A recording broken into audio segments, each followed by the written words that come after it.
image that you can have the perfect world.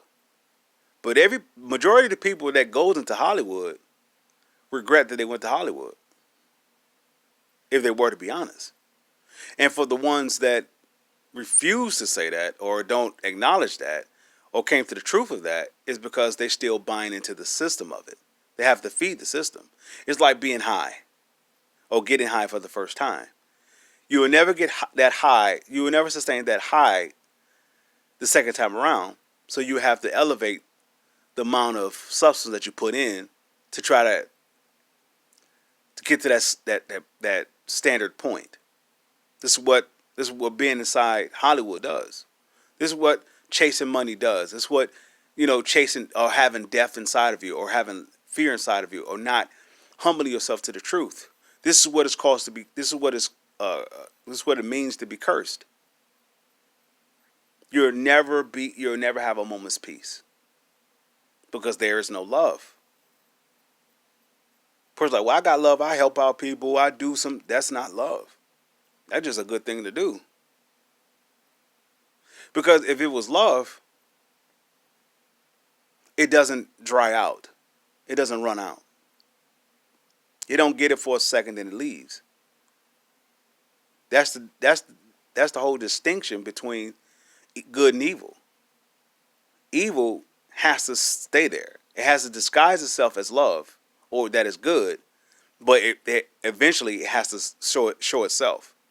It has to be evil. That's why a person only can lie for so long. Or a person that's a liar can only tell the truth for so long. Who they are has to come out. So it's like a person being good. They only could be bad for so long. They only could be bad for so long unless that badness over just takes them over. And that's what's going to take a lot of work to do. But anyway, so if the soul doesn't have, if the soul is not seated inside love, if the soul is not seated inside faith, if the soul is not seated inside peace, you're going to suffer up under the curse. There's only one curse on the earth, and that's the curse to disobedience. That's the curse of disobedience. What is the curse? What is the disobedience? What is the curse of disobedience? The curse of disobedience is the curse is the defiance to the law of love. The law of love is the great provider that you will never experience fear, that you'll never experience being without. The law of love has one rule, that it will always love you, that it will always fulfill itself inside of you. You will have to walk away from that for love not to be able to do what it was made to do. Love was made to be itself, and it was made to cover every and all God's creation. Man has the authority on the earth. This is why the animals and the birds and all that good stuff is behaving the way they are. But all these considered dangerous wildlife creatures, one by one, if you look on YouTube, are being invited into people's homes. And how they're able to, if they're so wild, how they're able to be so tamed because love is present.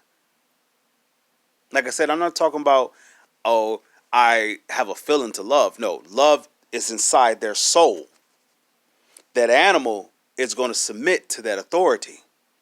Just as well as we will submit, if we don't have love in us, we're going to submit to the authority of fear. And we're going to serve it. With that being said,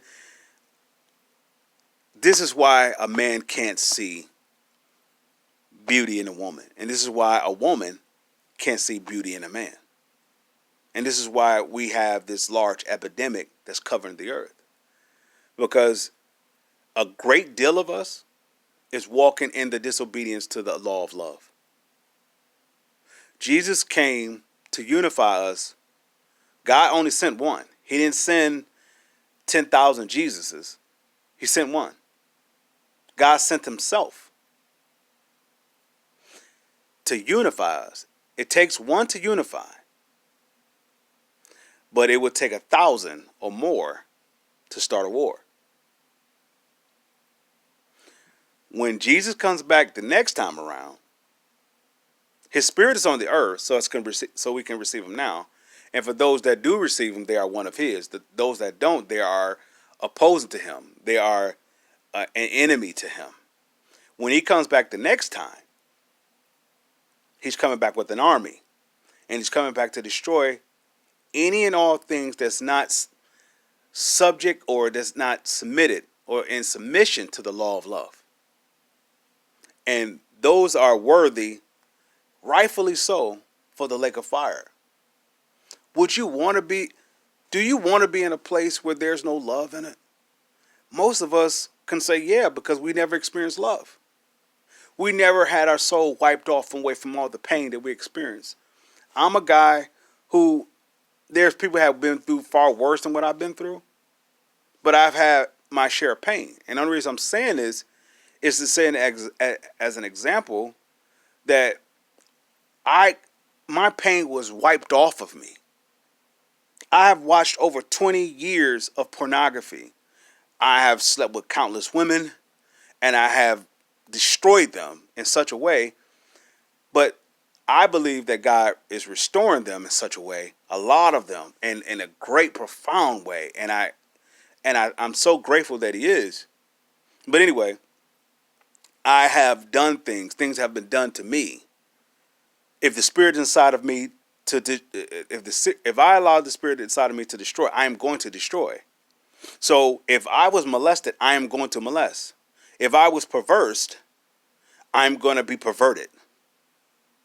So I tell my life story of what I go through for the sake of anybody who's listening, that you don't have to be a part of this world. I am an example, just one example, that have been set free from the curse. And if anyone who is listening to this and they know me, I was a person who stayed in fear. So fearful, I couldn't even catch the bus. I couldn't catch the bus because I was afraid if I went somewhere, whatever. Anyway, that's another story. But the point is, what I'm saying is, wherever there's torment inside the soul,